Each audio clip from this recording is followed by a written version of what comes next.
қарасаң ол тіпті оянбайды. Қыздар құсап айнаға қарап боянбайды. Эфирде сөз айтатын болса мүлдем ойланбайды. Студияны ашып кеткенді байып. Егер ол кім десең налан қоянбайды. Налан қоянбайды. Налан қоянбайды. Егер ол кім десең налан қоянбайды. Налан қоянбайды. Налан қоянбайды. Жобамыздың бүгінгі саны отандық танымал продюсер, тележүргізуші және кино актері Нұрлан Нұғманұлы Қоянбаев жайлы болмақ.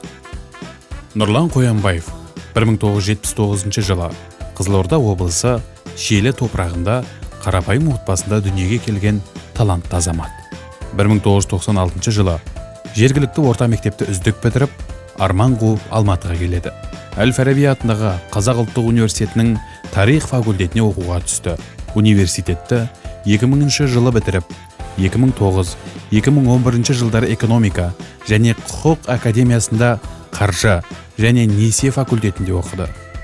2012-2015 жылдары қайта Әл-Фараби атындағы Қазақ ұлттық университетінде білім алып, халықаралық қатынастар факультеті магистратурасын бітірді. Студенттік шағында КВН ойындарында сәтті қатысып жүрді. Астана Кезет, кейінірек Қазақтар, КВН жоғары лигасы командасының капитаны болды. 2003 жылы Қазақстанның және 2006 жылы Ресейдің ең үздік КВН ойыншысы ретінде танылды. 2000 жылдардың басында Нұрлан Қоянбаев қазақ теледидарында штаттан тыс сценарист ретінде жұмыс істей бастады. Ол бір қатар ойын-сауық теледидарлық жобасына қатысты.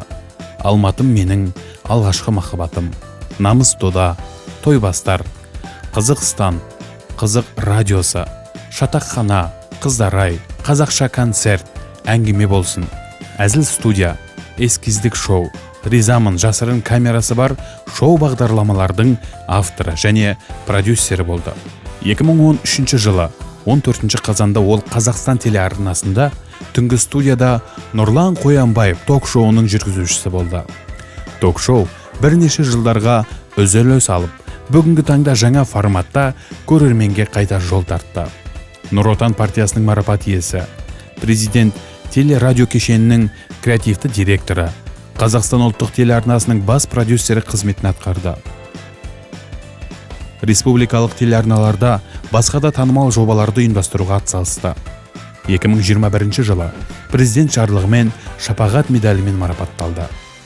2016 жылы Нұрлан Қоянбаевтың 7 бөлімнен тұратын қазақша бизнес және I Go to School фильмінде ойдан шығарылған кәсіпкер Жомарт Балтабаевтың өміріндегі оқиғаларға негізделген фильмі бастау алды.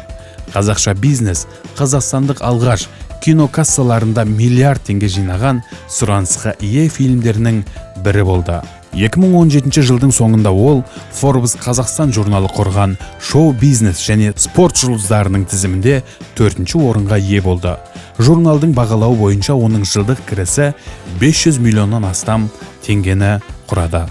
Нұрлан Қоянбаев Қазтелепродакшн жауапкершілігі шектеулі серіктестігінің құрылтайшысы және Большая Восьмерка жауапкершілігі шектеулі серіктестігінің тең иесі болды. Биылғы жылы Түркістан облысы әкімі Дархан Сатыбалдының өкімімен Нұрлан Қоянбаев Түркістан облысы әкімінің креативті индустрияны дамыту бағыты бойынша штаттан тыс кеңесшісі болып тағайындалды.